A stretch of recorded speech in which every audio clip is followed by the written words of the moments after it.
ॻोठ मियोरिंद में जिथे अटकल तक़रीबन 5-6 महीननि खां मास्तर जी खोट हुअण करे जेके मासूम ॿारड़ा आहिनि उहे तालीम जे ज़ेवर खां महरूम आहिनि ऐं स्कूल में जेको तव्हां पोजीशन ॾिसी सघो था हिकु बि ॿार न आहे ऐं मास्तर जेको आहे सम्झनि इन जो इहो चवण असां बार बार हिते आहियूंसीं पर अॼु ताईं असांखे 5 महीना थिया आहिनि पर मास्तर मुक़ररु न कयो वियो आहे। अचो त हिन ॻोठाइण सां वधीक ॻाल्हाए उन्हनि जो छा चवणु आहे। साईं असां हींअर जेको आहे ॻोठ हाजी मियूं ख़ान रहंदी स्कूल में बीठा आहियूं जेको 6 महीननि खां बंदि पियो आहे। 2022 खां अॻु में हिकिड़ो असांखे उर्दू स्पीकिंग टीचर जेको आहे हिन में थापियो वियो जेको न ॿारनि जी ॿोली सम्झे न ॿार हुनजी ॿोली सम्झनि। उन खां बाद में 2022 में जेका नई हायरिंग थी जेका सिंध गवर्नमेंट जे तरफ़ां उन में साईं मोहम्मद जोशी असांखे ॾिनो वियो।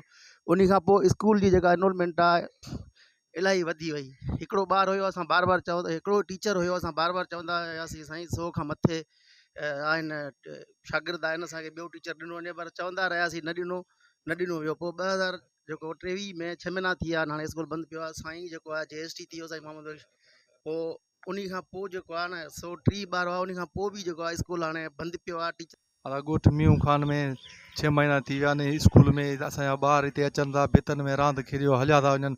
मास्तर आहे कोन को बि हिते कोन्हे मास्तर असांजा हुजनि त असांजा ॿार पढ़नि सुठो को मास्तर हिते अचे त असांजा ॿार पढ़नि।